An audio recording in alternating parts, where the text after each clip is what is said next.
Okay, welcome back. You're with us here on Trading Hour. From fundamentals to technicals as always. Let's get a quick check going. Rohit Srivastava of India Charts is joining us.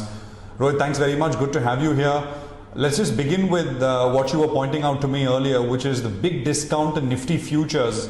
Also similar kind of huge activity on the short side in US markets as well. And markets both here and there keep rising. Go on.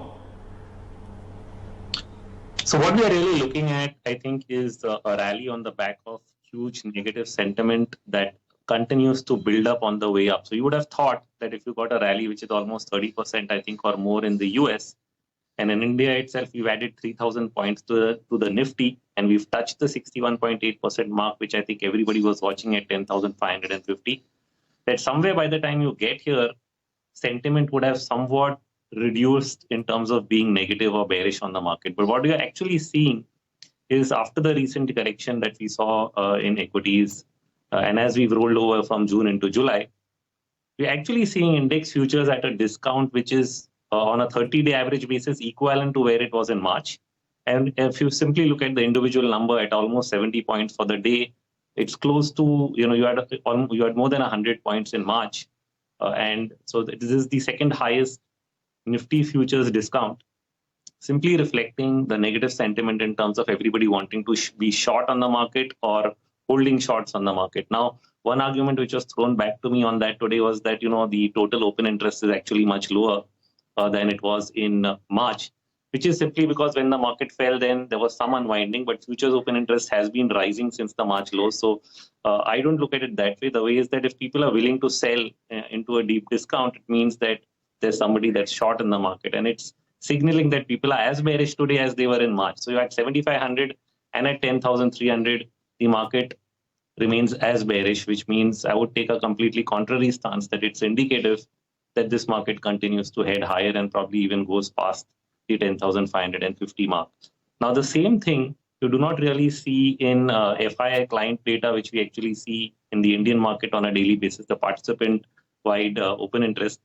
So somehow that short, where FI has actually had a short in March, is completely cut back, but it's still visible in the Nifty futures that people are short. But this coincides with the US market short position, which has now gone to the highest since 2015. So there are 3 times in the last 10 years where US actually had very high short open interest. The first time was in 2011. That was when the US had its downgrade. The second time was in 2015-16 when earnings had actually slowed down a bit, and this was before the Trump election was coming into focus. And each of the occasions got followed by multi-year rallies in both of the readings. So the first time you had almost more than 350,000, almost 350,000 contracts short.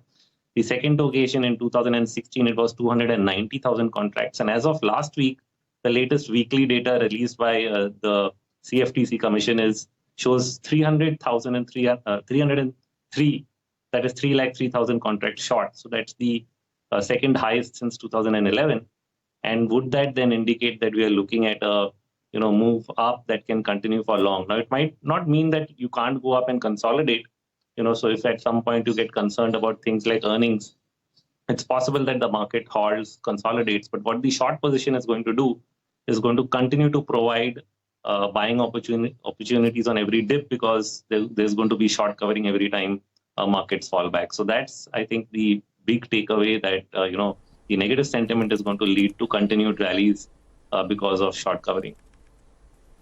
Okay, Rohit, a little short on time today. So just quickly, what would be the top trades for next week or the coming weeks? So I'll continue to look at my top pick, which is the metal sector. So I think that should pick up once again. We've seen a pause in the dollar, so that probably has halted the run in the metal sector.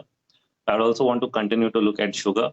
But one idea which I actually wrote about this week and I've been covering for a while is probably the auto sector coming back from what has been an extremely oversold condition on the quarterly or monthly degree.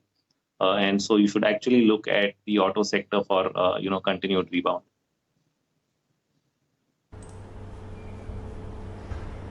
Okay, apart from metals, autos probably continue to rebound. Very interestingly explained, the level of pessimism and sentiment which still remains pretty downbeat, not just here but in the US as well.